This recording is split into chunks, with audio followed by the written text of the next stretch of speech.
மத்தேயு 27:12-14. பிரதான ஆசாரியரும் மூப்பரும் அவர் மேல் குற்றஞ்சாட்டுகையில் அவர் மாறுத்தரம் ஒன்று சொல்லவில்லை. அப்பொழுது பிலாத்து அவரை நோக்கி, இவர்கள் உன்மேல் எத்தனையோ குற்றங்களை சாட்டுகிறார்களே, நீ அவைகளை கேட்கவில்லையா என்றான். அவரோ ஒரு வார்த்தையும் மாறுத்தரமாக சொல்லவில்லை. அதனால் தேசாதிபதி மிகவும் ஆச்சரியப்பட்டான். ஆதலால் எதனால்? இயேசு கிறிஸ்து ஒரு வார்த்தை கூட சொல்லவில்லை, மாறுத்தரம் சொல்லவில்லை, பதில் சொல்லவில்லை. எதற்கு பதில் சொல்லவில்லை? அவர் மீது, அதுதான் உயர் நீதிமன்றம், தேசாதிபதி கவர்னர் பிலாத்தினுடைய சபைதான் அந்த காலத்தில் உயர் நீதிமன்றம். ராயனுடைய அரண்மனை தான் சுப்ரீம் கோர்ட்டு, உச்ச நீதிமன்றம். இப்போ ஹைகோர்ட்டில் நிறுத்தி வச்சிருக்காங்க. இயேசு கிறிஸ்துவ வந்து குற்றஞ்சாட்டுறது பிரதான ஆசாரியன். பிரதான ஆசாரியனுக்கு ஒரு யூனியன் பிரதேச முதலமைச்சருடைய அதிகாரம் உண்டு. அவன் வந்து குற்றஞ்சாட்டுகிறான். நிற்கிற இடம் உயர் நீதிமன்றத்தை போன்ற இடம். குற்றஞ்சாட்டுவது ஒரு முதலமைச்சரை போன்ற அதிகாரத்தில் இருக்கிற ஒருவன். இயேசு கிறிஸ்து ஒரு பதில் கூட சொல்லவில்லை. அதை குறித்து மிகவும் ஆச்சரியப்பட்டான். நீதிபதி சாணத்தில் உட்கார்ந்திருந்த கவர்னர் பிலாத்து மிகவும் ஆச்சரியப்பட்டான். இயேசு கிறிஸ்து பேசினாலும் ஆச்சரியப்பட்டாங்க, பேசலனாலும் ஆச்சரியப்பட்டாங்க. இயேசு கிறிஸ்துவை கைது செய்வதற்கு ஒரு கூட்ட சேவகர்களை அனுப்புகிறார்கள் பிரதான ஆசாரியர்கள். அவர்கள் இயேசு கிறிஸ்து பிரசங்கம் பண்ணி கொண்டிருக்கிறார். கைது செய்வதற்காக போர்ச்சேவர்கள் வருகிறார்கள். அவருடைய பேச்சை கேட்டு மயங்கி திரும்பி வந்து விட்டார்கள். அவர்கள் வந்து சொன்னார்கள், ஏன் கைது செய்யல? அவரை மாதிரி ஒருத்தனும் பேசினது இல்லை, அவர் பேச்சில் நாங்கள் மயங்கிட்டோம். இப்போ பிரதான ஆசாரியர்கள் சொன்னார்கள், ஒரு தீர்க்கதரிசியும் கலிலேயாவிலிருந்து வர்றதில்லை என்று நீங்கள் அறியீர்களா?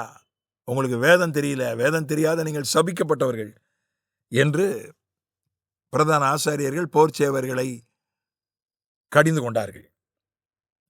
அவர் கைது செய்ய வந்தவன் அவர் பேச்சை கேட்டு மயங்கி திரும்பி போயிட்டான். அவர் பேசினாலும் ஆச்சரியம், அதிசயம்தான். அவர் பேசாம இருந்தாலும் அதுவும் அதிசயம்தான், ஆச்சரியம்தான். ஏன்னா ஒரு தலையெழுத்தை நிர்ணயிக்கக்கூடிய ஒரு இடத்துல மிக அதிகாரமுள்ள ஒருத்தன் குற்றத்தின் மேல் குற்றம் இயேசுவின் மீது சாட்டுகிறான். இல்லைனாலும் சொல்லியிருக்கலாம், நான் இந்த குற்றச்சாட்டு உண்மை இல்லை, அதாவது சொல்லியிருக்கலாம். இப்படிதான் சொல்றாங்க. இப்ப விஐபிஸ்லாம் அப்படிதான் சொல்றாங்க. விஐபிஸை விசாரணை பண்ணுவதற்கு நூற்றுக்கணக்கான ஆயிரக்கணக்கான கேள்விகளை தயார் செய்வார்கள். அப்படிதான் காவல்துறை சிபிஐ தயார் பண்ணோம். 2000 கேள்வி, 500 கேள்வி, இப்படிதான் அந்த கேள்விகளை கேட்பார்கள். அவர் விஐபிஸ் என்ன சொல்லுவாங்கன்னா, தெரியல, ஞாபகம் இல்லை, நான் எந்த தப்பும் பண்ணலை, இந்த குற்றத்தை நான் பண்ணலை, அதை சொல்லிடுவாங்க. மற்ற எந்த கேள்வி கேட்டாலும் ஞாபகம் இல்லை, தெரியல அப்படின்வாங்க. அமைதியாக இருக்க மாட்டாங்க.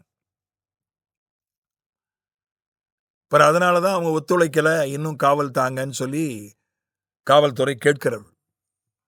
இயேசு கிறிஸ்து ஒன்றுமே சொல்லலை. ஏன்னா மௌனம் சம்மதம் அப்படின்றது பொதுவாக மனுஷன் எடுத்துக்கொள்கிறது. ஒரு குற்றம் சாட்டும் போது ஒருத்தர் அமைதியாக இருந்தால் அதை அவர் ஒத்துக்கிட்டாருன்னு அர்த்தம்.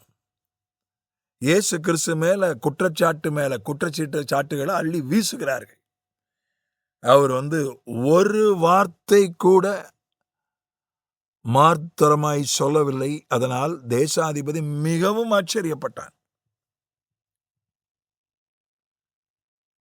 ஏன் அவர் பதில் சொன்ன அந்த குற்றச்சாட்டெல்லாம் நொறுங்கிறோம், உடஞ்சி போயிடும்.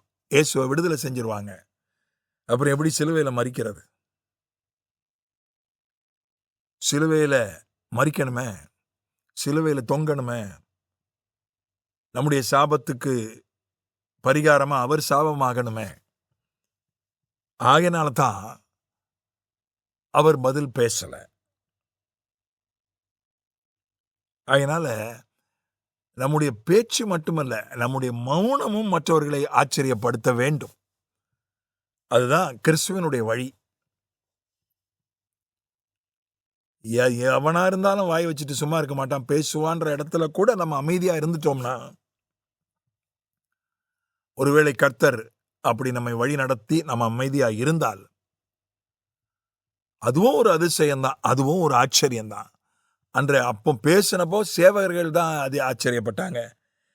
பேசாத போது தேசாதிபதியே ஆச்சரியப்பட்டான். மௌனம் சம்மதத்திற்கு அறிகுறி அல்ல. மௌனம் சத்தியத்திற்கு அறிகுறி. மௌனம் வல்லமைக்கு அடையாளம். ஆமென்.